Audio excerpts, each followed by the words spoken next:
Needed ఉన్నా కానీ కూడా ప్రభుత్వం కంపల్సరీగా ఇవ్వగానే అవన్నీ కూడా శాంక్షన్ ఇస్తామని చెప్పడం జరిగింది. సో అవన్నీ కూడా మనం అన్ని డీటెయిల్స్ తీసుకొని ఎక్కడెక్కడైతే శాంక్షన్స్ ఇంకా అవసరం ఉండి ఇన్ఫ్రాస్ట్రక్చర్ డెవలప్మెంట్ కావాలనో సో వాటన్నిటిని కూడా కన్సర్న్ డిపార్ట్మెంట్స్ నుంచి శాంక్షన్స్ తెప్పించి సో అవన్నీ కూడా టేకప్ చేయడం జరుగుతుంది. బట్ ఇప్పుడు రానున్న అంటే గడిచిన ఒక 1 వీక్లో ఇన్స్పెక్షన్స్ని బట్టి మనకి ఏమవుతుందంటే కూడా ప్రతి దగ్గర కూడా స్టోరేజ్ అనేది చాలా పర్ఫెక్ట్గా జరుగుతూ ఉంది.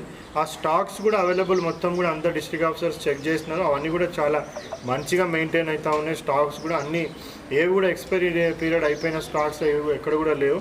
సో అన్ని బ్రాండెడ్ కంపెనీస్కి సంబంధించినవి అన్నీ కూడా మొత్తము గ్రాసరీస్ అంతా కూడా వాళ్ళు వాడడం జరుగుతూ ఉంది. సో ఈవెన్ వాషింగ్ ఏరియాస్ కూడా బాగా మెయింటైన్ చేస్తూ ఉన్నారు.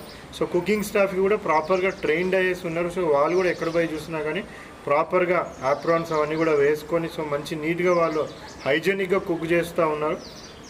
సో హైజీనే కాకుండా కొద్దిగా టేస్టీగా కూడా కుక్ చేయమని కూడా చెప్తా ఉన్నాం. సో అది కూడా అక్కడ ప్రాపర్గా జరుగుతుంది. సర్వింగ్ కూడా బాగానే జరుగుతూ ఉన్నది.